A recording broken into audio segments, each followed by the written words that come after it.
जय भीम जय शिवराम मंडळी. बदलापूरच्या ब्लॉगमध्ये पुन्हा एकदा तुमचं सर्वांचं दणक्यात स्वागत. स्टुडंटला घेऊन निघालो दौऱ्यावर. ती बॅच संपली नाही तरी दुसरी तयारच होती. मग थोडासा टाइम भेटला, मग दणक्यात गाडी पुसून घेतली. तर बघतो तर काही डॉगेश भाई मस्त झोपला होता. दनादन निघालो कावीलचं औषध घेऊन. कावीलचं औषध घेतलं आईकडून. माझी आई कावीलचं औषध बनवते. सासून माझ्या कावील झाली होती असं वाटत होतं. बघूया देऊन. नंतर बायको मला बोलते मला स्टेशनला सोडा. मग दणक्यात घेऊन निघालो बायकोला डायरेक्ट थेट स्टेशनला. भूक लागली होती म्हणून थांबलो नाश्ता करायला. उपमा घेतला. परत निघालो स्टुडंटला घेऊन स्पेनच्या दौऱ्यावर. नंतर आलो घरी जेवायला. हे मायराला असते ही पालन. परत दुपारी कामावलो. फटाफट बॅच घेतली निघालो. बॅच पण आपली रेडीच होती. दणक्यात साहेब आले. दणक्यात बसले. त्याची नुसती घाई चालली होती. बोललो चल सीट बेल्ट लावून घ्या. इमानाचा आपला इमान उडवायचा. दणक्यात निघालो पुढच्या पायलटला घेऊन.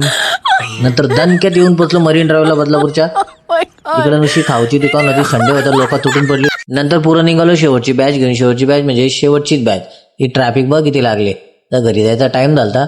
आलो पोचलो घरी तर मस्त बोललो चला थोडा आराम बिराम करू. जाम थकलाव. चला नेक्स्ट ब्लॉग मध्ये भेटू पुढच्या आपल्या. चला आतासाठी एवढंच. Take care. Bye bye. Good night.